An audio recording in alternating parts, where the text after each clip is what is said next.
ሰላም ጤና ይስጥልን የተወደዳችሁ ተመልካቾቻችን እንዴት ናችሁ? እየተከታተላችሁ ያላችሁት ጄኤምኤም ቲቪ ነው። ፕሮግራማችን ደግሞ ጉዳያችን ነው። ጉዳያችን ዘወትር ሰኞ ምሽት 2 ሰዓት ላይ ወደ እናንተ ይደርሳል። በዚህ ፕሮግራም የተለያዩ ሀሳቦችን ነው የምናነሳው። ለእናንተ ይጠቅማሉ፣ መረጃና ትምህርት ይሰጣሉ የምንላቸውን ሀሳቦች እንግዶችን እየጋበዝን ወደ እናንተ እንደርሳለን። ዛሬም በቤተክርስቲያን ጉዳይ አንዳንድ ሀሳቦችን እንነጋገራለን። በተለይ እንደ ቤተክርስቲያን ተልኳችን ምንድን ነው? አሁንስ እየኖርን ያለነው ቤተክርስቲያን በተልኳ ልክ እየኖረች ነው ወይ? ቤተክርስቲያን ስንል እኛ ራሳችንን ማለትም ነው። እሱን በተመለከተ ከአገልጋይ ሰብስቤ ኑርጋ ጋር ቆይታ አድርጌያለሁ። እናንተም አብራችሁ እንድትቆዩ ጋብዛለሁ። እንኳን በደህና መጣህ ወንድሜ። እንኳን ደህና ቆየልኝ ዳኒ። በጣም አመሰግናለሁ ስለ ጊዜ። እኔም አመሰግናለሁ። ክብረት ይስጥልኝ። አሜን አሜን አሜን። እንግዲህ እንደ መግቢያ ላይ እንደገለጽኩት በተለይ የቤተክርስቲያን ጉዳይ ከምን ጊዜውም በላይ የሚያሳስብ ይመስለኛል። ዙሪያ ገባውን ስናየው ይሄ እንግዲህ ምናልባት ተመልካቾቻችንም የሚሉት ነገር ይመስለኛል። መነጋገር አለብን፣ ወዴት እየሄድን ነው ብለን እንደ አማኝም እንደሚመለከተውም ሰው መነጋገር አለብን በሚል ነው እንግዲህ ይሄን ርዕስ የመረጥነው። ከዛ በፊት ግን እንደው እስቲ እንዴት ወደ ጌታ ወደ እግዚአብሔር መንግስት እንደተጨመርክ እንደው ትንሽ ማንሳት እንችላለን? ስሜ ሰብስቤ ይባላል። የሀገር ውስጥ ስም ነው፣ ተወዳጅ ስም ነው። ባህላዊ ነው። ባህላዊ ነው። ትርጉሙ ብዙ ነው። ለምን ሰብስቤ እንዳሉት አውቃለሁ። ብዙም አልወደውም፣ ግን ለማስቀየር ሞክሬ ነበር። ያው እኔ ተቃውሞ ስለሚበዛ ተውኩት። ወደ ጌታ የመጣሁት ጌታን ከቤተሰብ ነው ማውቀው። ወላጆቻችን በእኛ እድሜ ትንንሾች እያለን ነው ጌታን የሚያውቁት። በእነሱ ምክንያት ልጆች ሆነን ትንሽ ጌታን እናውቅ ነበር። ግን ከተወለድኩበት አካባቢ ወደ ሌላ ቦታ በትምህርት ምክንያት ሄጄ ስለነበረ እዛ አካባቢ ያለውን ባህል ይዤ አደግኩ። ከጌታ ጋር አልቀጠልኩም። የኋላ ከብዙ ውጣ ውረድ በኋላ በ1980 አካባቢ ላይ ጌታን ተቀበልኩ። ከዛን ጊዜ ጀምሮ እንግዲህ በጌታ ነኝ። እግዚአብሔር ይመስገን። ጌታ ረድተዋል። በጌታ ጸጋ እስካሁን መኖር ቀላል አይደለም። በተለይ በቤቱም እያገለገሉ መኖር ትልቅ ክብር ነው። ቀደም ሲል እንዳልከው እስቲ ስለ ቤተክርስቲያን ዋና ነገር እናንሳ። የቤተክርስቲያን ተልኮ ምንድን ነው? እስቲ ተልኮውን እናጉላው፣ እናውጣው። ምንድን ነው ተልኳችን? የተሰጠን ነገር ምንድን ነው? አሁንስ ያለንበት ሁኔታ ምንድን ነው? እንዴት እዚህ ሁኔታ ውስጥ ገባን እያልኩ እኔ ለብቻዬም ብዙ ጊዜ የማወርደው ነገር ነው። እሺ፣ ስለ ቤተክርስቲያን ተልኮ ከማንሳታችን በፊት ቤተክርስቲያን ምንድነች የሚለው ብናስቀድምስ? ቤተክርስቲያን ምንድነች? ምን አይደለችም? ቤተክርስቲያን የማን ነች? ተልኮዋ ምንድን ነው? እነዚህ 3 መሰረታዊ ነገሮች ብናነሳቸው እኔ በጣም ጥሩ ይመስሉኛል። ትክክል። እና ቤተክርስቲያን የማን ነች ወይም ቤተክርስቲያን ምንድነች የሚለውን ሐሳብ እሱ በአማኙ ማህበረሰብ ውስጥ በትክክል መተርጎም አለበት ብዬ አስባለሁ፣ በእኔም ልብ ጭምር። እና ትክክለኛ ትርጉም ስናገኝ ትክክለኛ አኗኗር እናገኛለን። ትክክለኛ ትርጉሙ ካላገኘን አኗኗራችንም የተሳሳተ ይሆናል በየትኛውም አቅጣጫ። ስለዚህ ስለ ቤተክርስቲያን ስናስብ ቤተክርስቲያን ምንድነች የሚለው ነገር እሱ መነጋገር አለብን ብዬ አስባለሁ። ቤተክርስቲያን እንዲሁ ዝም ብላ ድርጅት ነች ወይ? ድርጅት ነች ወይ? ወይም ደግሞ አሁን በዓለም ላይ በጣም ብዙ ሃይማኖቶች አሉ። በዓለም ላይ ካሉ በሚሊዮን ከሚቆጠሩ ሃይማኖቶች አንዱን የምታራምድ የሃይማኖት ተቋም ነች ወይ? ወይስ ትላልቅ ካቴድራሎች፣ ቢልዲንጎች ሰርተን እንደው ዝም ብለን እየገባን መዝሙር ዘምረን የሆነ ነገር አድርገን ተሰብስበን የምንወጣበት ነው ወይ ቤተክርስቲያን? ወይስ ምንድን ነው ብለን ስንል እኔ ቤተክርስቲያን ሲገባኝ እነዚህ ሁሉ ጥሩ ቢሆኑም ግን ትርጉማቸው ከነዚህ የዘለለ ነው የዘለለ ነው ላለው በመጀመሪያው ቤተክርስቲያን ድርጅት አይደለችም። ድርጅታዊ አሰራር አላት እንጂ ቤተክርስቲያን ድርጅት አይደለችም። በክርስቶስ በደሙ የተቋቋመች መንፈሳዊ ነች። መንፈሳዊ ነው። ሆኖም ድርጅታዊ አሰራር አለው፣ ግን መንፈሳዊ ነው። ስለ ቤተክርስቲያን ስናወራ ስለ መንፈሳዊ ነገር እያወራን ነው። እግዚአብሔር ሊታይባት ሊገለጥባት ተሰውሮ ያለ አምላክ በእሷ በኩል እንዲታይ የመሰረታት ተቋም ነች። በሌላ አባባል የእግዚአብሔር ሙሉ መገለጫ እንድትሆን እግዚአብሔር በምድር ያስቀመጣት ነች ማለት ነው። በትንሹ እንደው ለማለት ያህል ለዚህ ቤተክርስቲያን ሰው እንደሚያስባት አይደለችም። በዓለም ካሉት ሃይማኖቶች አንዱ የምታራምድ አይደለችም። ሕያው የሆነ ክርስቶስ የእርሱ ማደሪያ ነች፣ የእርሱ መገለጫ ነች። የክብሩ፣ የኃይሉ፣ የፍቅሩ፣ የርኅራሄው፣ የምሕረቱ ማሳያ ነች እና ይሄን እነዚህን አመለካከቶች ብናዳብር ጥሩ ነው። ሌላው ቤተክርስቲያን በሁለተኛ ደረጃ የማነች የሚለው ነገር እሱም ደግሞ እንየው። ቤተክርስቲያን የማነች የሚለው ሐሳብ ቤተክርስቲያን ባለቤት አላት። በደሙ የዋጃት፣ በደሙ የገዛት፣ በደሙ የመሰረታት ስለሆነች ቤተክርስቲያን በፍጹም የሰው አይደለችም፣ የክርስቶስ ነች። ማንም ቤተክርስቲያን የኔ ነች ብሎ ሊሟገት አይችልም። ባለቤቱ እሱ ስለሆነ በዛ እርሱ በመሰረታት ቤተክርስቲያን ውስጥ ድርሻ ይኖረናል፣ እናገለግላለን። ስማችንም አገልጋዮች ነን፣ አለቆች አይደለንም። እናገለግላለን። በተረፈ ግን የኛ አይደለችም። በምንም መስፈርት ቤተክርስቲያን የኛ አይደለችም። የኛ ቤተክርስቲያን ብለን ለመጥራት መጽሐፍ ቅዱስ ምንም ፍንጭ አይሰጠንም። የኔ ያለው የሞተላት ጌታ ብቻ ነው። እረኝነቱም በደሙ አስመስክረዋል። የበጎች ታላቁ እረኛ በደሙ ነው የተባለው። በደሙ ነው የሆነው። ስለ እረኝነቱ ማስረጃ ያቀረበው ደሙን ነው፣ ሌሎች ማስረጃዎች እንኳን ብንተዋቸው። ስለዚህ ይሄን አልፎ ክርስቶስ ያረገውን አርጊያለሁ፣ የከፈለውን ዋጋ ከፍያለሁ የሚል ካለ ጥሩ ነው። ግን የለም። በዋናነት ቤተክርስቲያን ስንል የክርስቶስ ነች። በሁሉም ሰው አእምሮ ይሄ መታየት አለበት፣ መኖር አለበት። ማለት ስለ ቤተክርስቲያን ስናነሳ የክርስቶስ ነች ስም እናወጣለን። እንደው ራቅ ብለን ስንሄድ የፈለግነውን ስም እናወጣለን፣ ፈቃድ እናወጣለን፣ ስም እናወጣለን። እስቲ እኛ ደስ ያለንን ስም እንለጥፋለን። ኢትዮጵያ ውስጥ ባሉት በዓለም ላይ ያሉት የቤተክርስቲያን ተብለው የተባሉ ስሞች አሉ። ማንም ቀደምት እንዳወጡት እኛም የፈለግነውን ስም እናወጣለን፣ ትርጉም ይስጥም አይስጥም። የማነች የሚለው ነገር አርቀን ስናስብ እነዚህ የፈለግነውን ስም አውጥተን የመለጠፍ እንኳን መብት የለንም። ምክንያቱም አዲስ ኪዳን መጽሐፍ ቅዱስ ስናነብ ቤተክርስቲያናት በሙሉ ይጠሩ የነበረው በቦታ ስም ነው። በገላትያ፣ በቆሮንቶስ፣ በፍርጊያ፣ በጳንጦስ ምናምን እያለ ነው በቦታዎቹ ነው የሚጠራው እንጂ ሰው ተነስቶ የሆነ ስም ለጥፎ ቤተክርስቲያን ያለበት ቦታ አናይም። ያን ያህል እንኳን ጥንቃቄ ማድረግ ይፈልጋል።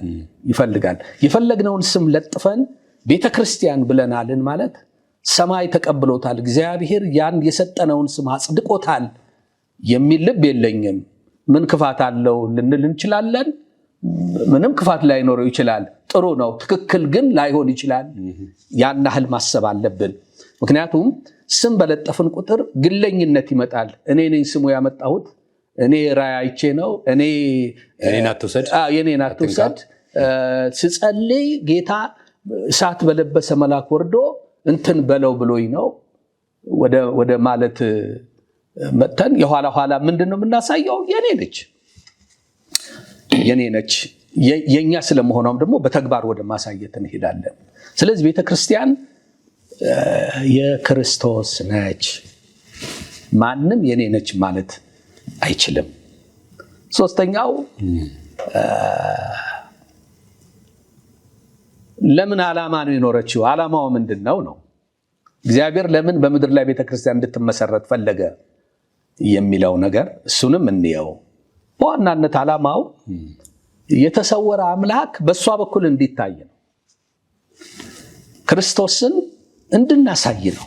በሌላ አባባል አንድ ሰው መጽሐፍ ቅዱስ የማያነብ ሰው በስንፍናም ይሁን መጽሐፍ ቅዱስ ለማንበብ ባለመውደድ ወይም በሌላ መልኩ ለማያነብ ሰው ቤተ ክርስቲያን የምትነበብ መጽሐፍ ነች።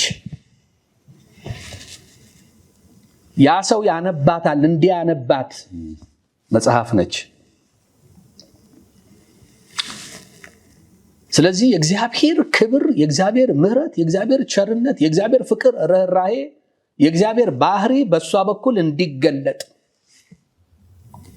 ሰዎች ይህን ወንጌል በእሷ በኩል እንዲሰሙ በሁለት መልኩ፣ አንዱም ተግባራዊ የሆነ ህይወት እየኖርን፣ ሁለት ቃሉን በትክክል የምስራችን ወንጌል እየሰበክን። የሚነጣጠሉ አይመስሉኝም። የእግዚአብሔርን ቃል ወንጌሉን በትክክል መኖር እና ይህን የምስራችን ወንጌል ቃሉን በትክክል መስበክ አንለያቸውም። ህይወታችን የሚነበብ መጽሐፍ ሲሆን በቃል ደግሞ ክርስቶስን እንሰብከዋለን። ያኔ ሙሉ ይሆናል። እኛ ያልኖርነውን የእግዚአብሔርን ቃል ወንጌል ምስራችን ስንሰብክ ያዩናል። ከንግግራችን ይልቅ ተግባራችን ስለሚጮህ ዓለም ሁሉ ያየናል፣ ይመለከተናል። በሰፈር አኗኗራችንን ያሉ፣ በመስሪያ ቤት መግባት መውጣታችንን ያሉ፣ መንግስት በሰጠን በተሾምንበት ስፍራ ያዩናል፣ በምናገለግልበት ስፍራ ያዩናል። በየትኛውም በየቀኑ በየዕለቱ በምልልሳችን ሁሉ ሰዎች ያዩናል። አይተውን ፍቅር የሆነው ክርስቶስ ነው ትዝ የሚላቸው ወይስ ሌላ ነገር? ስለዚህ ህይወት በጣም ወሳኝ ነገር ነው። አማራጭ አይደለም፣ ወሳኝ የሆነ ነገር ነው።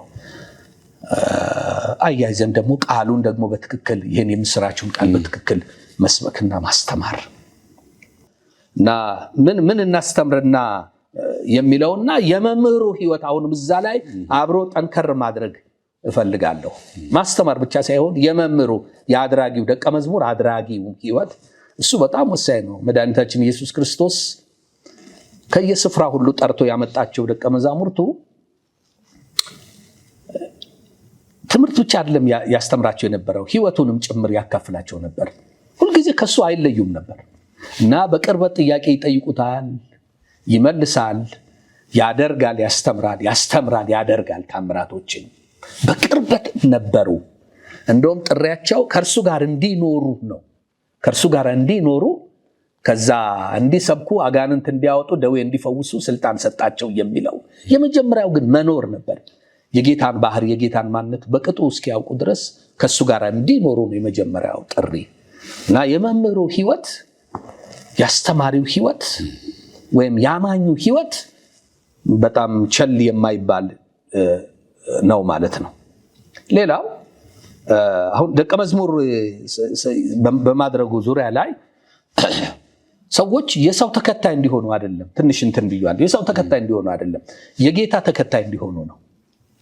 ጌታን እንዲከተሉ ነው የምናደርጋቸው። እኛን አይደለም የምንሰብካቸው፣ ስለኔ አይደለም ሰብካቸው። ጌታን ነው ማሳያቸው፣ ጌታን ነው የምገልጥላቸው። የጌታ እንዲሆኑ ነው። እኔ እንደውም ትንሽ ነገር ላንሳ። እግዚአብሔር ሰውን ጠርቶ ሰውን ከተለያየ ስፍራ ሲጠራ የሱ ተከታይ የሱ እንዲሆኑ ነው የጠራቸው። እግዚአብሔር ወደ ራሱ ከመጥራት ያነሰ ጥሪ የለው። እግዚአብሔር ወደ ራሱ ነው የሚጠራው። የእርሱ እንድንሆን ነው የሚጠራ። የእርሱ እንድንሆን ከሱ ያነሰ ስለ ጥሪ ስናነሳ፣ ደቀ መዝሙር ወደ የመሆን ሐሳብ ስናነሳ እግዚአብሔር ወደ ራሱ ከመጥራት የእርሱ ተከታይ ከማድረግ ያነሰ ጥሪ የለውም። እሱን እንድንከተል ነው። ሌላው የዳኑትን የክርስቶስ መስመር ህይወት ወይም ደግሞ የዳኑት ክርስቶስን ወደሚመስሉበት የህይወት ብስለት እንዲደርሱ ማድረግ ነው። ያው ዞሮ ግባችን እሱን መምሰል ነው። በቤተክርስቲያን ተልእኮ አንዱ ይሄ ነው። በተለይ ቅድም ስታነሳ ምን እያሰብኩ ነበር፣ የኔ ቤተክርስቲያን የሚሉ ሰዎች እኮ በአንድ በኩል ልክ ናቸው እላለሁ። ለምን? እነሱ የሚመሯት ስለሆነ። ክርስቶስ የማይመራውን የክርስቶስ ቤተክርስቲያን ልንል አንችልም። ስለዚህ በአንደኛው በኩል ልክ ናቸው፣ የኔ ነው ካሉ እየመሯት ነው ማለት ነው። ስለዚህ በእነሱ አመራር ስር እስከወደቀች ድረስ የእነሱ ናት፣ ድርጅት ነው ማለት ነው። ትክክል። ግን ዞሮ ዞሮ ምን ላነሳ ፈልጌ መሰለሽ፣ መንፈሳዊነቷ ነው ድርጅታዊነቷ ነው አሁን የጎላው እንደ ቤተክርስቲያን ስናይ። ቅድም ስላነሳው ነው እሱን ትንሽ ነው ከመሰረታዊ ከሆነው ከእግዚአብሔር ሐሳብ ክርስቶስ በደሙ ከዋጃት መሰረታዊ ከሆነው ሐሳብ ርቃ ነው የምትገኘው፣ በርቀት ነው የምትገኘው። በብዙ መልኩ ድርጅታዊ መዋቅሯ ገኖ ነው የሚታየው ከሩቁ። ሰው ሁሉ የሚያየው ድርጅታዊነቷ ነው እንጂ መንፈሳዊነቷ እምብዛም አይታይም። እኛም ስለ ቤተ ክርስቲያን ስናነሳ በተለያዩ መልኩ ሲነሳ ያላት ነገሮች ናቸው የሚወሩት። ህንፃ አላት፣ ሙዚቃ መሳሪያ አላት፣ ቁጥር ብዛት አላት፣ ቦታ አላት፣ 80 አጥቢያ አላት፣ እንትን አላት፣ ይሄን ያህል አገልጋይ አላት የሚባሉ ነገሮች ናቸው። ለሰው ጆሮ ለሰው አይን የሚታዩ ነገሮች ናቸው። መንፈሳዊነቷን ብዛም ጎልቶ አልታየም። እንደ ጎደልን ግን አስባለሁ። በተለይ መቼም ስለ ወንጌል ስናነሳ ወንጌል ስለ ልጁ ነው ይላል መጽሐፍ። ወንጌል ስለ ልጁ ነው። መጽሐፍ ቅዱስ በዘመናችን ያየነውም የምንሰማውም ወንጌል በእርግጥ ስለ ልጁ ነው፣ ስለ እጁ ነው። በተለይ በአሁን ሰዓት ምንድን ነው እየተነገረን ያለው? ይሄን እንዴት አይተዋል? የወንጌል እውነት የማይሻር ነው። ወንጌል ስለ ልጁ ነው። ወንጌል ኢየሱስ ክርስቶስ ነው። ወንጌል ክርስቶስ ነው። በቃልም በስራም መሰበክ መኖር ያለበት እሱ ነው። ከእጁ ስለሚገኘው ነገር ወንጌል አይደለም። ከእጁ ስለሚገኘው ነገር እኮ መናገር እኮ ወንጌል መስበክ ማለት አይደለም። ከእጁ ስለሚገኘው ነገር በቸርነቱ እግዚአብሔር ለሰው ሁሉ የሚያደርገው ነገር እኮ ነው። ያላመነም ያመነ ያገኛል። ለሁሉ እኔ የጌታ አገልጋይ ነኝ፣ አማኝ ነኝ። ለእኔ ብቻ የተለየ ፀሐይ አይወጣልኝም፣ የተለየ ክረምት የለም። ለሰው ሁሉ ለፍጥረት ሁሉ በሚያደርገው ቸርነት ውስጥ ፍጥረቱ ነኝና አንዱ ተጠቃሚ ነኝ። ወይም በሌላ አባባል አማኝ ስለሆንኩ ከአማኝም ደግሞ አገልጋይ ነኝ ስላልኩ እግዚአብሔር ከህዝቡ የተለየ ነገር ያደርግልኛልን ብዬ አስቤ አላቅም። አያረግምም። ለህዝቡ የሚያደርገውን ያደርግልኛል። አብሬ ተካፋይ ነኝ። መከራ ውስጥ ካለ የመከራው ተካፋይ ነኝ። ጉድለት ውስጥ ካለ የጉድለቱ ተካፋይ ነኝ። ከህዝቡ ጋር እኩል ነው የሚያየኝ። ስለዚህ እጁ ከሆነ እጁ ለሁሉም ነው። ስለ እግዚአብሔር ስራ ስለ እጁ ስላደረገውን ማውራት በራሱ ክፉ ባይሆንም ጥሩ ምስክርነት ነው። ስለ እጆቹ ስራ ማውራት ምንም ክፋት የለውም። ወንጌል ግን አይደለም። ወንጌል አይለወጥም። የወንጌል መልእክት አይለወጥም። በዘመን መካከል ወንጌሉ የማድረሻ መንገዶች ይለያያሉ እንጂ የወንጌል መልእክት ግን አይለወጥም። የትም ሀገር እንኖር፣ የትም የኑሮ ደረጃ እንድረስ፣ የትኛውንም ጥግ እንማር፣ ሀብታም እንሁን ድሃ፣ የወንጌል መልእክት አንድ ነው። ኢየሱስ ክርስቶስ ስለ ኃጢአታችን ሞተ፣ ተቀበረን፣ በሶስተኛውም ቀን ተነሳ። ክርስቶስ ህይወት ሰጪ ነው፣ ህይወት ነው። ይሄ ነው የወንጌል መልእክት። ስለዚህ ያገኘነውን ሁሉ አወራን ማለት ወንጌል አወራን ማለት አይደለም። ያገኘነውን ሁሉ ዘመርን ማለት ወንጌል ዘመርን ማለት አይደለም። ጥሩ ናቸው፣ ትክክል ግን ላይሆኑ ይችላሉ። ዓላማውን የሳተ መልእክቱን የሳተ ሊሆን ይችላል ብዬ አስባለሁ። አንዱ ድካም ወይም ችግር ብዬ የማስበው መሰለህ ሰብስቤ፣ በተለይ ፕሮቴስታንት ብለን ክብ ሰርተን የምንኖረው ኑሮ አንድ ደሴት ላይ እንደሚኖርን ነገር አልሆንም ወይ? ወንጌል ለህዝብ ሁሉ ነው፣ ለሁሉ የሚደርስ ነው። እኛ ምንድን ነው አሁን ምን ውስጥ ነው ያለነው? ምን ኩሬ ውስጥ ነው ያለነው? የራሱ ፕሮቴስታንት የሚለው ራሱ ምንድን ነው? አሁን እኔ አሁን ፕሮቴስታንት ነኝ ይላሉ። ምን ማለት ነው? በቃ ወይ ደግሞ ፕሮቴስታንት ውስጥ ያልመጣ ሰው አልዳነም፣ እኛን የሚመስል ሰው አይድንም። እንዴት ነው ወንጌል በዚህ ላይ? ከስሙ ጀምሮ እኔ አግባብነት አለው የሚል አቋም የለኝም። ዛሬ ፕሮቴስታንት የሚለው ፕሮቴስታንት ነኝ እያልን የፍቅር ወንጌል፣ የሰላም ወንጌል፣ የድነት ወንጌል፣ የክርስቶስ ወንጌል እንሰብካለን ማለት እሱ ትንሽ አዳጋች ነው። ምን ማለቴ ነው? ክርስቶስ የሰራው ስራ፣ በመስቀል ላይ የመሞቱ ዓላማ፣ የመስቀሉ ትሩፋት ፕሮቴስታንቲዝም የሚል ሃይማኖት ለማቋቋም አይደለም። መቼም ቢሆን የማይለወጥ ነገር ቢኖር ክርስቶስ ሕይወት ነው የሆነልን። ሃይማኖት አይደለም የሆነልን። አንድ የሆነ ድርጅት አይደለም የሆነልን። አላቋቋመም። ፕሮቴስታንት የሚል አላቋቋመም። የሆነ እንትን የሚባል ሃይማኖት እምነት የሚባል አላቋቋመም። መጣ፣ ራሱን ነው የነገረን፣ ራሱን ነው ለዓለም የገለጠው፣ ራሱን ነው ያሳየው። በእኔ እመኑ ነው ያለው፣ በአባቴ እመኑ ነው ያለው። በዚህ ብታምኑ ትድናላችሁ አይደለም ያለው፣ በእኔ እመኑ ነው ያለው። የሆነ የእምነት መግለጫ፣ የአቋም መግለጫ በዚህ ብታምኑ ትድናላችሁ አይደለም ያለን፣ በእኔ እመኑ ነው ያለው። ስለ መዳን እንኳን ስናነሳ ብቸኛ አዳኝነቱ እሱ ነው የነገረን። እኔ ነኝ ነው ድነት ያለን። ብዙ ህይወት እንዳለ አልነገረንም፣ ህይወት እኔ ነኝ ነው ያለን። ብዙ መንገድ እንዳለ አልነገረንም፣ መንገድ እኔ ነኝ ነው ያለው። እኛ የፈጠርናቸው መንገዶች ናቸው አቋሞቻችን ብለን ያሳየናቸው ያስቀመጥናቸው ነገሮች። አስፈላጊ ሆኑ ይሆናል። ወደ ክርስቶስ ትምህርት ስንመጣ ግን እነዚህ ሁሉ አስፈላጊ ናቸው ብዬ እኔ አልልም። ምክንያቱም ሰማይና ምድርን የሞላ ጌታ በአንድ በሆነ መጽሐፍ፣ በአንድ በሆነ በእምነት አቋም ቀንብበህ የምትይዘው አይደለም። ይሄ ጌታ ለሁሉ ሞተ በመስቀል ላይ። አንዱ ጌታ ስለ ሁሉ ሞተ፣ ይቀበለውም አይቀበለውም አለ። ስለ ሁሉ ሞተ። ለፕሮቴስታንቱ ብቻ አይደለም የሞተው። ስለዚህ ጌታ የሁሉም ነው። መንገድ ላይ ወድቆ ጠጥቶ የወደቀ ወንድም ለሱ ሞቷል። በጫት ሱስ ተይዞ በሌላ ሱስ ተይዞ አእምሮ የታመመ ወንድም ለሱ ሞቶለታል። ጥያቄን ስቼ ካልሆነ በቀር ሁሉን ዓለምን በክርስቶስ አይን ስናያት የክርስቶስ ሆና ነው የምናያት። በክርስቶስ አይን ስናይ ይህን የወደቀ አእምሮ የሳተ ወንድም በክርስቶስ አይን ስናየው የክርስቶስ ሆኖ ነው የምናየው። ከክርስቶስ አይን ከሱ እይታ ውጭ ስናይ ከፕሮቴስታንት ውጭ የሆነ ሰው ሲኦል እንደገባ ነው የምንቆጥረው። ግን ድርጅታዊ መዋቅራችን ያድናል ወይ፣ ከሰማይ የወረደ ነው ወይ የሚለው ነው። እሱ መጠየቅ አለበት።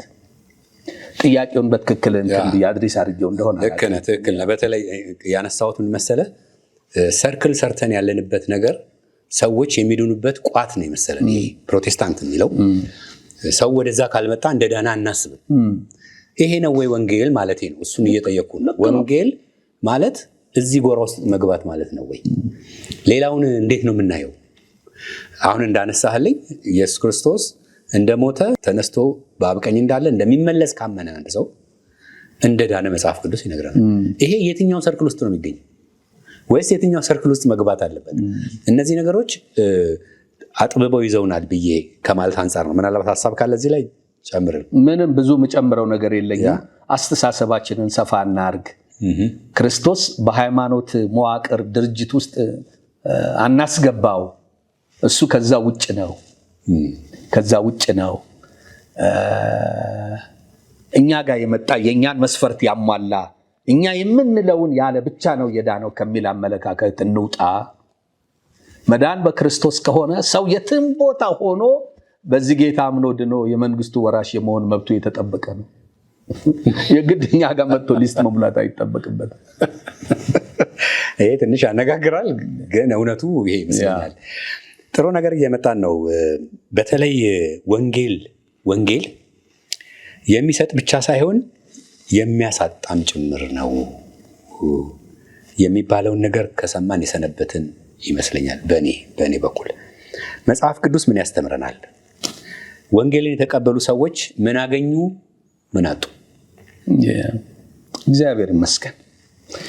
ወንጌል በክርስቶስ አምነን ከዳንን በኋላ በክርስቶስ ሞትና ትንሣኤ በደሙ በሆነ ስርየት ድነትን ካስገኘልን በኋላ በነፃ ዳንን።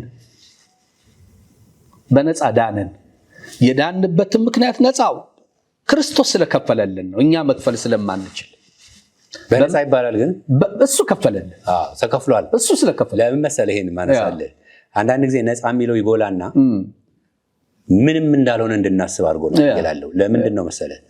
እኛ ስላልከፈልን ነፃ ነው ልንል አንችልም። ልክ ነው። የሆነ ቦታ እንኳን ሆቴል ሰው ቢከፍልልህ እኮ በነፃ አይደለም የበላኸው፣ አንተም በነፃ በላው አትልም። ልክ ነው ትላለህ እንዴ? የሆነ ሰው ከፍሎልኛል። ግን አሁን ምንድነው መሰለህ አስተምሯችን ወዴት እየመጣ ነው? በነፃ ነው የሚለው ጎላ። በጣም ጎልቶ የሚታየው በነፃ የሚለው ነው። ሪሊ በነፃ ነው። ያን የሚያህል ዋጋ እንዴት ነው አሳንሰን የምንሄድበት መንገድ? አንዱ ይሄ ሊሆን አይችልም ወይ? ሶሪ በመሀል እንትን ያልኩት ይሄን ግልጽ ለማድረግ ነው። ነፃ የመሆኑ ሚስጥር እኛ መክፈል ስለማንችለው ነው። ሆኖም ክርስቶስ ስለከፈለልን ተከፈለልን። ስለዚህ እኛ መክፈል አልቻልንም፣ ግን ተከፍሎልናል ነው የምንለው። አዎ በደሙ እኮ ዋጋ ከፍሎ ነው የዋጀን። የመዋጀት ሚስጥር ስናነሳ እኮ የራሱ የሆነ አካሄድ አለው፣ ስርዓት አለው። የሚዋጀው ሰው ቢያንስ ከተወሰኑ ከ3 ነገሮች ነፃ መሆን አለበት። ክርስቶስ ያንን አሟልቶ እኛን የራሱ አረገን። ጠፍተን ነበረ፣ በደሙ የራሱ አረገን፣ መለሰን፣ የእግዚአብሔር አረገን። እንደምታስታውሰው በበደላችንና በኃጢአታችን ሙታን ሆነን እኛ ከእግዚአብሔር ጋር ተጣላን። እግዚአብሔር ከኛ ጋር አልተጣላም፣ እኛ ተጣላን። የእግዚአብሔር ጠላቶቹ ሆንን። በኃጢአት ምክንያት ጠላቶቹ ወደ ሆኑት ጌታ ልጁን ልኮ ዋጋ ከፍሎ አዳነን፣ ወደ ራሱ መለሰን። ፍቅሩን ነው፣ ርኅራኄውን ነው የሚያሳየው። ሆኖ ከዳንን በኋላ ግን ያለ ዋጋ መክፈል እንድንኖር አልተጠራንም። ክርስትና ጌታን መከተል ኮርስ ክርስትና የሚለው ነገር ብዙም ጌታን መከተልን ብዙ ባይገልጥም በእያንዳንዱ ስቴፕ በእያንዳንዱ ምዕራፍ ዋጋ የመክፈል ጥሪ ነው።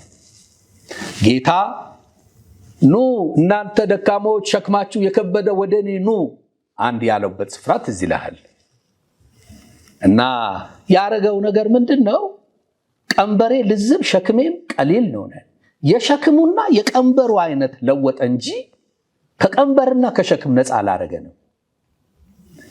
በፊት ይልጥ የነበረው ቀንበር ልዝብ አረገው፣ ያጎብጥ የነበረው ሸክም ቀሊል አረገልን።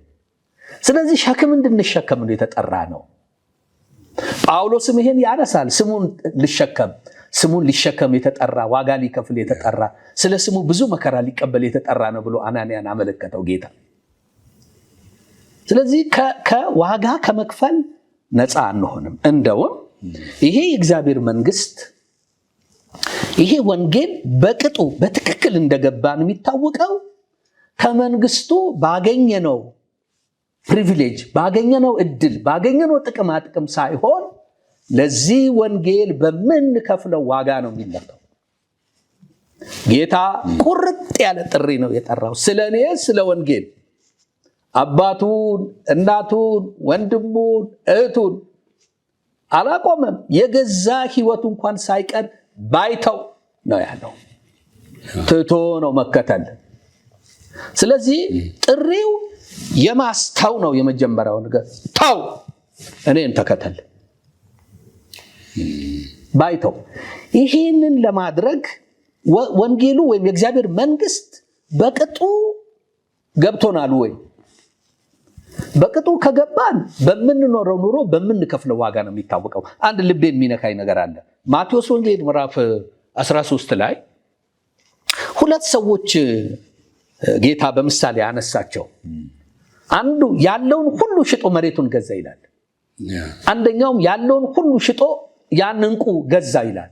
የከበረውን ነገር ገዛ ይላል። ሁለቱም የሚያመሳስላቸው ያላቸውን ነገር ሸጠው መግዛታቸው ነው። የእግዚአብሔር መንግስት በምሳሌ ነው የተናገረው ጌታ።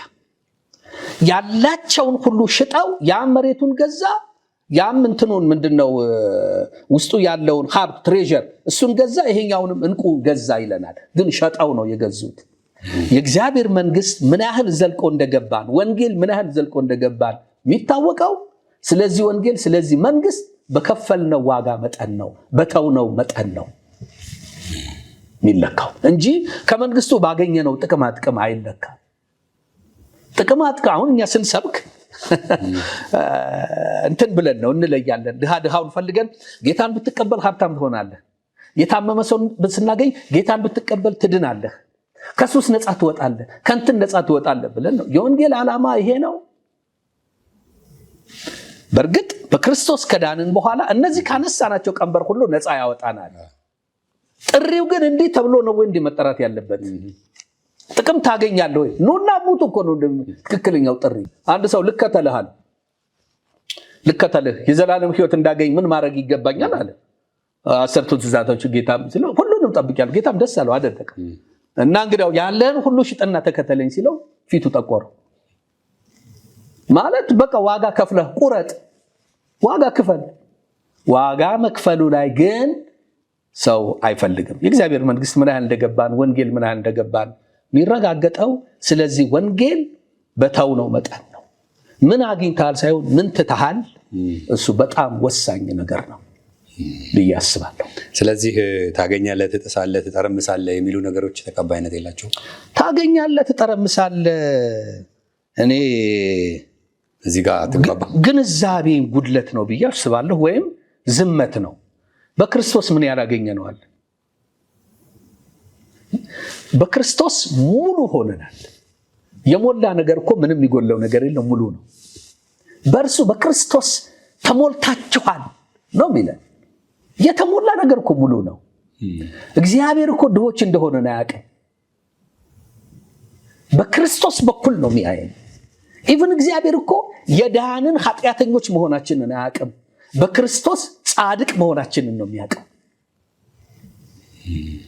እግዚአብሔር እኮ በክርስቶስ በኩል ልጆቹ እንደሆንን ነው የሚያውቀው። እግዚአብሔር በክርስቶስ እኮ የተፈወስን መሆናችን ነው የሚያውቀው። በክርስቶስ ያልተሰራ ስራ ይሄ ጎደለ የምንለው ምን አለ?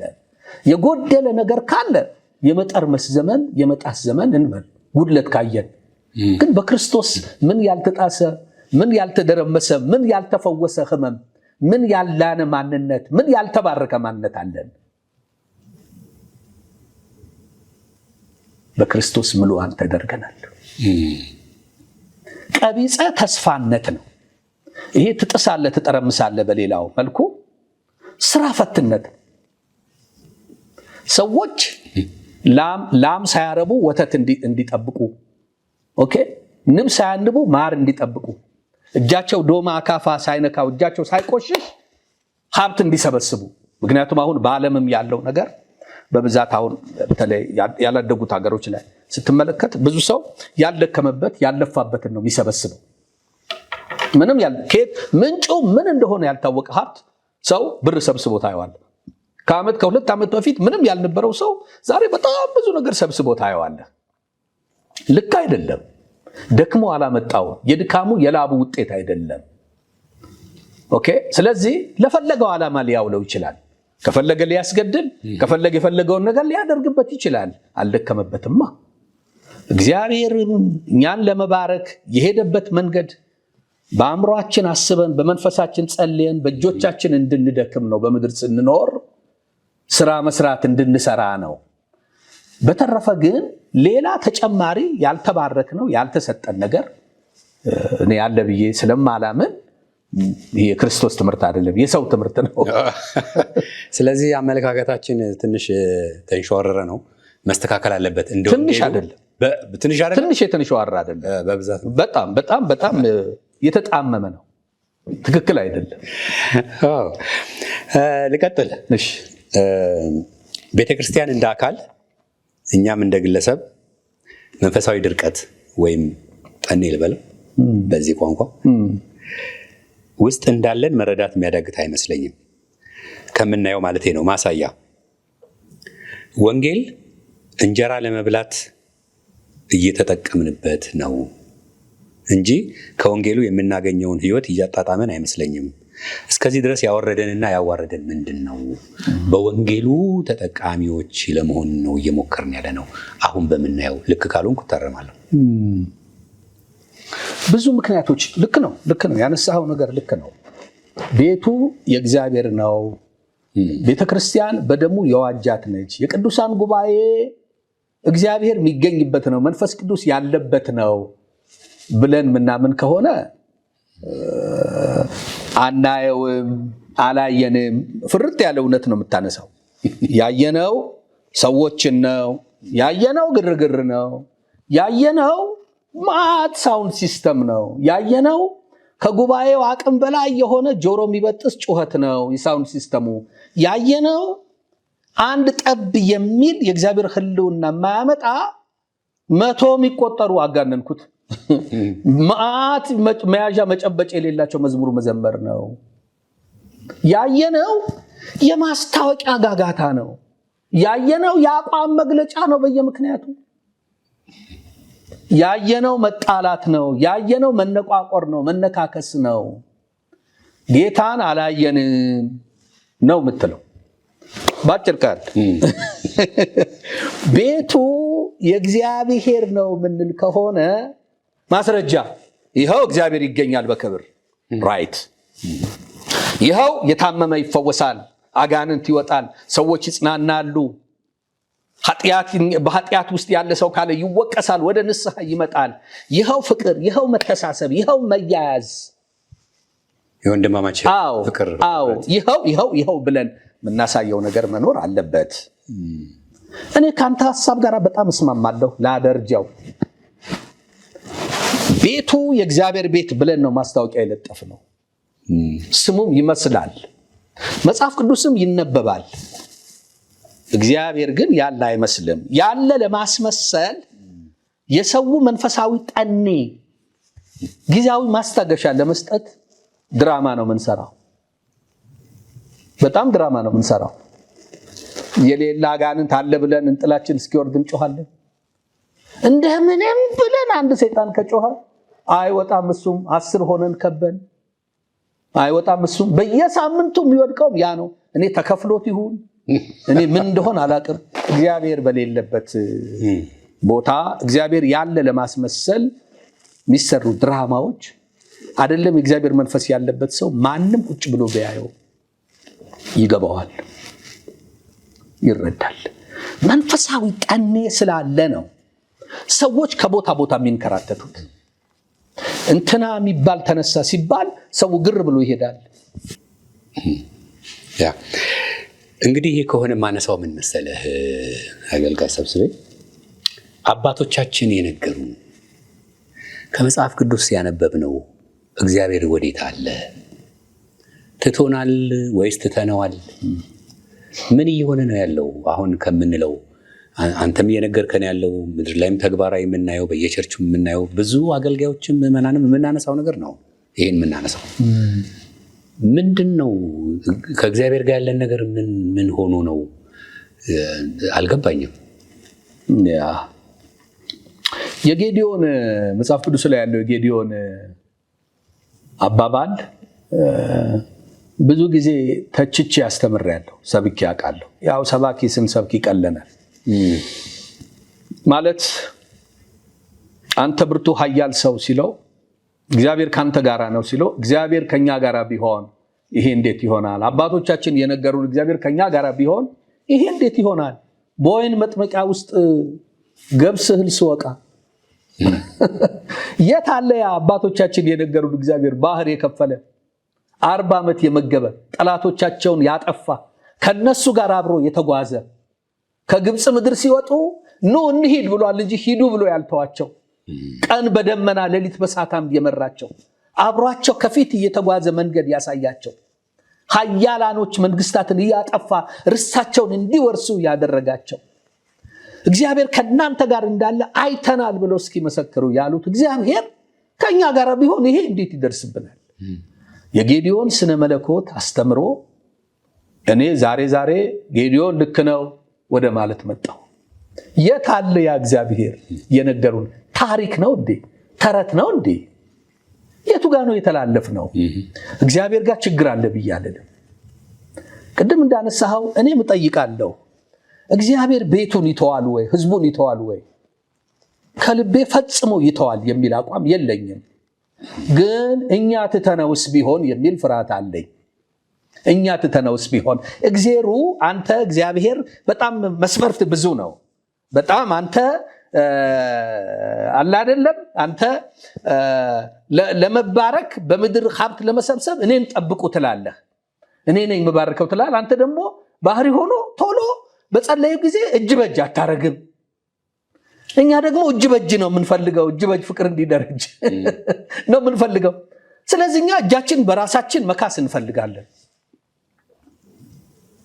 አንተ ዘረኝነትን፣ አመፅን ትቃወማለህ። እኛ ደግሞ ዘረኝነትን፣ አመፅን ብዙ ጥቅም ማካበቻ እንደሆነ ስለገባን አንተ አታስፈልገንም። እግዚአብሔር አንተ ያለህበት ሲስተም አንድ ሰው የሚያውለበልብ አይደለም። አንድ ሰው እንዲገና፣ አንድ ሰው ተውለብልቦ እንዲታይ የምታደርግ አይደለም። አንተ ከባረክ ሰውን ሁሉ የምትባርክ ነህ። እኔ ደግሞ ብቻዬን እንድታይ ገቡ ወጡ መባል የምፈልግ ሰው ነኝ። በአጠቃላይ አንተ ቶሎ ለማደግ፣ ቶሎ ለመለወጥ፣ ቶሎ ለመሻሻል በጣም የዘገየህ ነህ። ከሲስተማችን ውጣልን ያልን ይመስለኛል። እና ተመልካቹ እግዚአብሔር ትቷቸዋል እንዳይል እግዚአብሔር አንተን የሚመስል ነገር በመድረኮቻችን በምስባኮቻችን እንተካለን።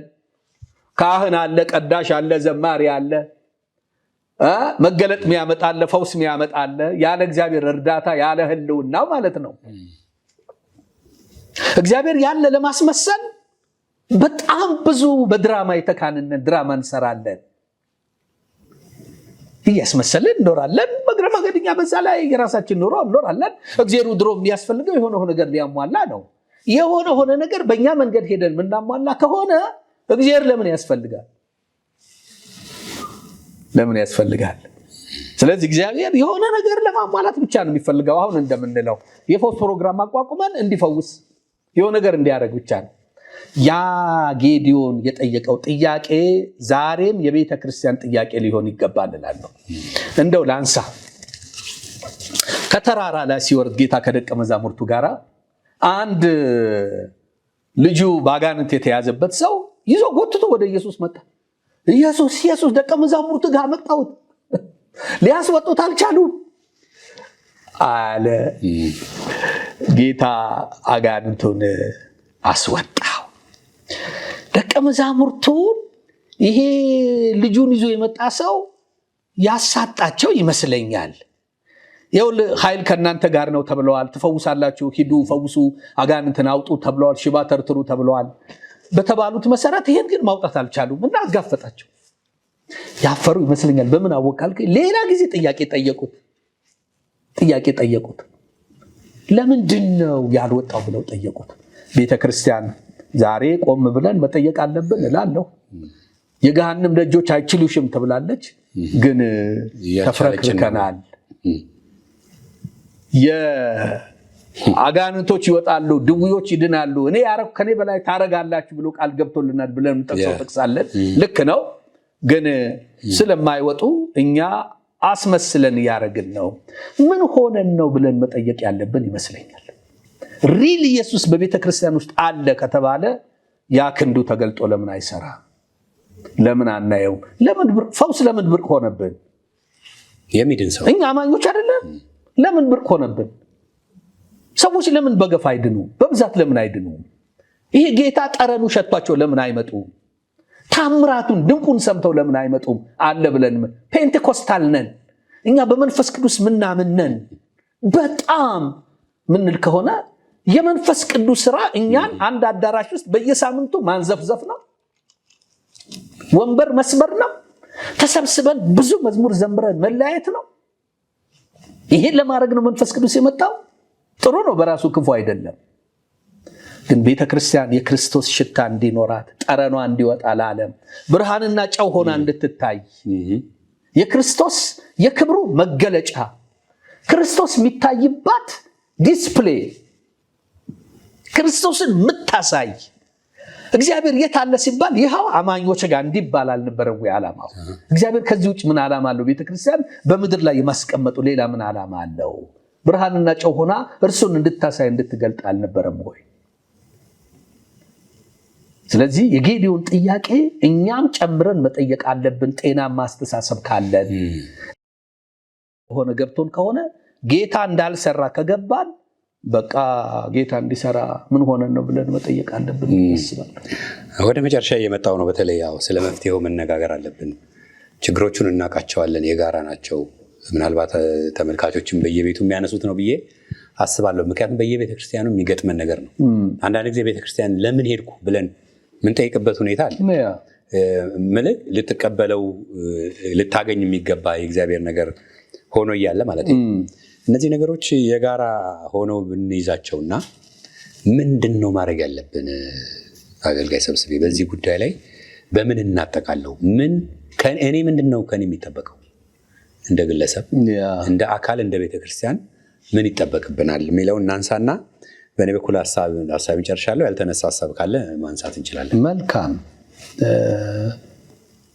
ምንድነው ቅድም ያነሳናቸው ሀሳብ አሉ። የመፍትሄው ሀሳብ ቤተክርስቲያን ምንድነች? ቤተክርስቲያን የማነች? ምንድነው ተልኮዋ? እንደዚህ ትንሽ ነገር ሃይላይት ነው ያነሳሁት። በደንብ ይታዩ፣ ትክክለኛ ትርጉማቸው እናገኘው። መሪዋ ማን ነው ራሱ? ትክክለኛ ትርጉማቸው እናገኘው። በቃ ወደሱ ሐሳብ እንመለስ፣ ወደ ተውነው ሐሳብ እንመለስ። እሱን እናድርግ። ተመለስ፣ የቀደመው ነገርህን አድርግ ነው። ትክክል ጥሩ የሆነውን ሳይሆን ትክክል የሆነውን እናድርግ። አንዱ እሱ ነው። ሌላው ላነሳው የምፈልገው ነገር ከዚሁ ጋር ተያይዞ አሁን ቤተክርስቲያን ቢያንስ ከተወሰኑ ነገሮች ነፃ መውጣት አለባት። አንዱ ከክፉ ሰራተኞች መዳን አለባት። ሐሳቡ አብሮ ተያይዞ እንደሆነ አላውቅም። ከክፉ ሰራተኞች ነፃ መውጣት አለባት፣ መዳን አለባት። መጽሐፍ ቅዱስ ክፉ ሰራተኞች የሚላቸው አሉ። ወንጌል በክፉ ሰዎች እጅ ወድቋል ብለን ታምናል?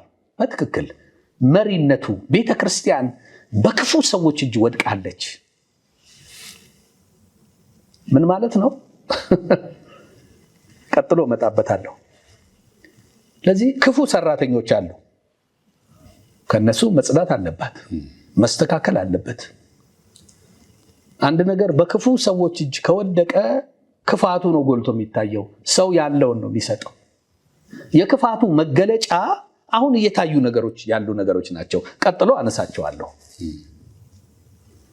ቤተክርስቲያን የክርስቶስ ነች ካልን ማብራሪያ የለውም። ለማለት የፈለኩት አንልም። ባለቤቷ እሱ ነው። የክርስቶስ ነች ካልን በቃ የክርስቶስ ነች። እኛ በዛ ውስጥ አገልጋዮች ነን፣ አሽከሮች ነን፣ ባለራዕይ ነን እንኳን አንልም። መስራችና ባለራዕይ እንኳን የማለት መብት የለንም። ባለቤቱ እሱ ነው። አንመሰርትም። በደሙ ተመስርታለች ቤተክርስቲያን። በሷ ላይ እንድናንጽ ነው በትክክል እንደ ቃሉ። ባለራዕይ አይደለንም። የራእዩ ባለቤት እሱ ነው። እኛ መልእክተኞች ነን፣ መልእክት አድራሾች ነን። እንደየዘመኑ ወንጌል የማድረሻ መንገዱ ስለሚለያይ በቤተ ክርስቲያን ተልኮ ውስጥ ተልኮ ለማድረስ እቅዶች ራእይ እንነድፍ ይሆናል እንጂ የቤተ ክርስቲያን ባለራዕይ መስራች ማለት አንችልም። እግዚአብሔር ለቤተ ክርስቲያን ራእይ አይደለም የሰጣት፣ ተልኮ ነው የሰጣት ክርስቶስ በዋናነት። በዚህ ተልኮ ውስጥ ግን እኛ አለንበት፣ ዳር እናደርሳለን። አንድም ያደረገንም እኮ ይኸው ተልኮ ነው። ሌላ እኮ አይደለም አንድም ያደረገን። አንተም ተልኮን ዳር ለማድረስ እሱ፣ ሁላችንም በተለያየ መንገድ ስንመጣ አንድነታችን ተልኮ ጋር ነው። ቤተክርስቲያን ባለ ብዙ አጀንዳ፣ ባለ ብዙ ስራ፣ ባለ ብዙ ትኩረት የምትሰጥባቸው ነገሮች አልተደረገችም። የትኩረቷ አቅጣጫ እግዚአብሔር አንድ ነገር ሰጥቷታል፣ ተልኮ። አንድ ተልኮ ወንጌል የማድረሻ መንገዱ ግን እንደየዘመኑ እንደየቴክኖሎጂው የተለያየ ሊሆን ይችላል። የወንጌሉ መልእክት አይለወጥም። ሁለተኛው ከክርስቶስ ይልቅ የራሳቸውን የሚፈልጉ ሰዎች ወይም አገልጋዮች ወይም በቤተ ክርስቲያን ያሉ ቅምጥሎች ነን። በጣም ቅምጥሎች ነን። ነፃ መውጣት አለባት። የራሳቸውን የሚፈልጉ አሉ በመጽሐፍ ቅዱስ ውስጥ ጢሞቴዎስ አንተ ግን እነገሌ ግን የተባሉ ሁሉም ግን የራሳቸውን ይፈልጋሉ። በቤተ ክርስቲያን በኩል ምን አገኝ ይሆን? ምን እጠቀም ይሆን? እኔ ምናልባት አሁን በዚህ ዘመን በጣም ብዙ ቤተክርስቲያን በየቀኑ ይከፈታል። መከፈቱ አይደለም እኔ ትልቁ ችግር፣ ይብዛ፣ ቸርቾች ይስፉ። ግን ሁለት ነገር ሰው ያስተውል። አንዱ ለጌታ ክፈት ብሎኛል ወይ የሚለው ነገር፣ ጀምር ብሎኛል ወይ ህብረት ብሎ ያስብ። ሁለተኛ ሞቲቭ ምንድነው? ሰውየው ለምንድን ነው የፈለገው? የሆነ ፈቃድ ታወጣለህ፣ የሆነ ቦታ ሄደህ የሆነ ቦታ ፈቃድ ይሰጡሃል። ዛሬ ፈቃድ ብር ይዘህ ሂድ እንጂ ይሰጣል። ምንም ችግር የለም። የዲሞክራሲ መብታቸው ነው። ደግሞ ልትከለክላቸው አትችልም። ባይሆን ቶሎ እንዲፋጠንልህ ሞቅ ያለ ብር መክፈል አለብህ ብለውኛል። ኤኒሃው ፈቃድ ታወጣለህ፣ ተሰብስቦ ሞንታርቦ ተደርጎ በቃ ይቀወጣል። ምንድነው ሞቲቭ? እኔ ዝም ብዬ አስባለሁ። አገሪቱ ስራ አጥ ብዙ ነው። ተምሮ ስራ ፈቶ የተቀመጠ ብዙ ነው። ረሃብ አለ፣ ችግር አለ፣ ብዙ እጦት አለ። ምናልባት የጉድለት መሙያ ይሆን? እውነት ነው። ይሄ ሐሳብ የምልባቸው ነገሮች አሉ። አገልጋዩ በሙሉ ገንዘብ ተኩር ሆኖ ሳይሆን አንድ ሀብታም ሰው ሲድን ሽሚያ ኔጋ ብለው ሲሻሙት ስታይ አይደለም በአጥቢያ ደረጃ እነሱ ጋር ለመውሰድ ባሉበት አጥቢያ ሀብታም ሰው ሲድን አገልጋዮቹ እኔ ላገልግለው ሽሚያ። ለድሃው ለምን አንሽቀዳደምም? ስለዚህ ከክርስቶስ ይልቅ የራሳቸውን የሚፈልጉ የተቀማጠሉ ቅምጥል የኔ ብጤ አገልጋዮች ከሱ መጽዳት አለበት። ሌላው የሆነ ቦታ ለመድረስም ጭምር ድብቅ አጀንዳ ያላቸው አገልጋዮች በቸርች ተንጠላጥለው የሆነ ነገር እንትን ብለው የሆነ ነገር ለመድረስ እሺ፣ በቃ በቸርች ነው የሚገኘው። የሆነ ሰው ታቋቁማለ፣ ፈቃድ ታወጣለ። መሬት ለማግኘትስ ቢሆን ይሁን በቸርች ስም ቦታ ይሰጣል። መሬት ለማግኘትስ ቢሆን እሱስ ማናዩ የሆነ አጀንዳ አለ እዛ ጋር ለመድረስ። ሌላው አገልጋይ ያልሆኑ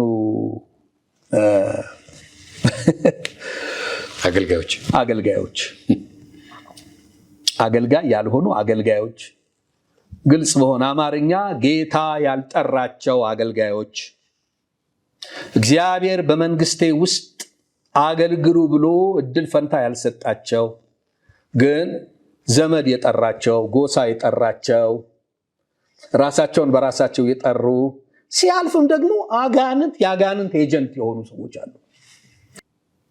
ስለዚህ ሰዎች በተለያየ መልኩ ቸርችን እግዚአብሔር ያልጠራቸው ሰዎች አሉ። አሁን ቤተክርስቲያን በተለያየ መልኩ የቆሰለችበት ቁስለኛ ነች። በዘር ፖለቲካ፣ በውስጥ ሽኩቻ፣ በውጭ ሽኩቻ፣ ግፊቷ በውስጥም በውጭም በሚመጡ ነገሮች ቤተክርስቲያን ቁስለኛ ነች። አጋጣሚ ፈልገው ይህንን ተሰግስገው ጌታ ሳይጠራቸው የጠራቸው መስለው ቤተክርስቲያንን የሚያደሟታሉ። የሚያሳዝነው ግን በብዛት የጠራቸው ሰዎች ውጭ ነው ያሉት፣ ተቀባይነት የላቸውም። እግዚአብሔር የጠራቸው ሰዎች ተቀባይነት ባጡ ቁጥር በእግዚአብሔር ያልተጠሩ ሰዎች ቦታ እያገኙ ይመጣሉ። ከእግዚአብሔር ገበታ ከእግዚአብሔር ወንጌል የሚገኘውን ገበታ መብላት የሚገባቸው የተጠሩ ሰዎች ሆነው ሳለ ያልተጠሩ ሰዎች ከእግዚአብሔር ገበታ ይበላሉ። በቤተክርስቲያን ውስጥ ያለን አገልጋዮች ህዝቡም ጭምር መተባበር አለብን። የእግዚአብሔር ቤት እንዲቆም ክርስቶስ በመካከላችን እንዲታይ ከፍቅርና ከእውነተኛ ህብረት ውጭ ጌታን የምንገልጥበት አጋጣሚ የለንም። የወንድሞቼ የእህቶቼ ለቅሶ ሲሆን፣ ሐዘናቸው ሐዘኔ ሲሆን፣ ደስታቸው ደስታዬ ሲሆን፣ እነሱ በቆሰሉበት ቁስል እኔ ሲሰማኝ፣ እውነተኛ የሆነ የወንድማማች ፍቅር እዛ ጋር ሲታይ ጌታ በዛ ይነግሳል። ዛሬ የምናየው ነገር የሱ ተቃራኒ ነው። ቡድንተኝነት፣ አድመኝነት፣ ዘረኝነት፣ ጎጠኝነት፣ የአገር ልጅ ምን አለው ምን አላት፣ ቡድን ህብረት አይደለም ያለው ካለው ጋራ፣ የሌለው ደግሞ እንደዛው፣ የተማረ ከተማረው ጋራ ሁሉም የራሱን ህብረት አቋቁሞ ጌታን ለመግለጥ ያስባል። ሊገልጥ አይችልም። በፍጹም ውድድር አይደለም የሚያስፈልገን፣ ትብብር ነው። ማናችንንም ቢሆን ጌታ ለውድድር አልጠራንም፣ ለትብብር ነው የጠራን። አንዱ አጥቢያ በገንዘብ እጦት ስትጎዳ ካየ ያለው አጥቢያ ለምን አይደጉማትም? የክርስቶስ ወንጌል እንደምትሰራ ካወቅን፣ እውነተኛ የጌታ አገልጋይ በሆነ መከራ ውስጥ ሲያልፍ ሌሎች ከመከራ ነፃነን በዚህ ጉዳይ እግዚአብሔር ረድቶናል ቢሉ ሰዎች ለምን ከጎኑ አይቆሙም? ክርስቶስን ከዚህ ውጭ በምንድን ነው ልንገልጠው የምንችለው? እና የወንድማማች መዋደድ ይኑር ነው የሚለው ቃል መፍትሄያችን። በቃ እንዋደድ፣ ከልብ እንዋደድ፣ በክርስቶስ ፍቅር እንዋደድ። ሌላው አይጠቅመንም፣ ጌታንም አይገልጥም፣ ብዙ ምዕራፍም አያስኬደንም። ቤተ ክርስቲያን የዘረኝነት የቡድን መሰባሰቢያ መሆን አይጠበቅባትም። ነውር ነው፣ አይመጥናትም። ከዓለም ትታው የመጣችው ነገር እዚህ ጋር ተደራጅቶ መንፈሳዊ ቅብ ተቀብቶ ጥቅስ እየተጠቀሰ ዘረኝነትና ቡድንተኝነትን የማካሄድ ቤተክርስቲያን አይመጥናትም። እኔ ጥያቄ የለኝም። ስብከት በአማርኛ ይሰበክ፣ የአማራ ቸርች ግን አይባልም፣ ነውር ነው። በኦሮምኛ ይሰበክ ወንጌል፣ የኦሮሞ ቤተክርስቲያን ግን አይባልም። ቤተክርስቲያን የክርስቶስ ነች። በጉራጌኛ ስበኩ፣ ችግር የለውም። የጉራጌ ቤተክርስቲያን ግን አይባልም፣ ነውር ነው። ቤተክርስቲያን የሚል ካነሳን እነዚህ ነገሮች አስገብቶ እንዲህ ማለት ነውር ነው። የእግዚአብሔር ቤት አይመጠነንም። በዚህ ጉዳይ ወድቀናል። ወደ መስተካከሉ እንምጣ። ያን ጊዜ የሰላም አምላክ ከኛ ጋር ይሆናል ብዬ አስባለሁ። በጣም ነው የማመሰግነው አገልጋይ ሰብስቤ። ጠንከር ያሉ ሀሳቦች ናቸው፣ ደግሞ መልእክት አላቸው ብዬ ተስፋ አደርጋለሁ። ስለሰጠህን ጊዜ፣ ስላስተላለፍከው መልእክት እጅግ አድርጌ ላመሰግን እወዳለሁ። እግዚአብሔር ይስጥልን። እኔም አመሰግናለሁ። እግዚአብሔር ይባርክልኝ። አሜን። ተመልካቾቻችን እንግዲህ የቤተክርስቲያንን ተልእኮ አሁን ያለንበትን ሁኔታ አይተናል። ብዙዎቻችሁ ካነሳነው ሀሳብ ጋር ተስማማላችሁ ብዬ አስባለሁ። በየቤታችን የምናነሳው ርዕሰ ነገር ጉዳይ ስለሆነ ዛሬ መፍትሄ ያለ፣ መፍትሄው መመለስ ነው፣ ወደ ወንጌሉ መመለስ ነው። ወንጌል ክርስቶስ ነው። ክርስቶስን እንድንሰብክ የመጀመሪያም የመጨረሻም ጥሪያችን እሱ ስለሆነ ወደዛ እንድንመለስ ነው እንግዲህ ዛሬ መልእክት ያስተላለፍ ነው። ስለተከታተላችሁን እጅግ አድርገን ነው የምናመሰግነው። የካሜራ ባለሙያችን አመሰግናለሁ፣ ኤዲተሮችን፣ የተለያየ መልኩ አብራችሁን ያላችሁን ሁሉ እጅግ አድርጌ አመሰግናለሁ። ዳንኤል ተስፋዬ አብሬያችሁ ቆይቻለሁ። የጄኤምኤም ቲቪ ፕሮግራሞች ይቀጥላሉ። እንድትከታተሉ በመጋበዝ ሰናበታለሁ። ሰላሙን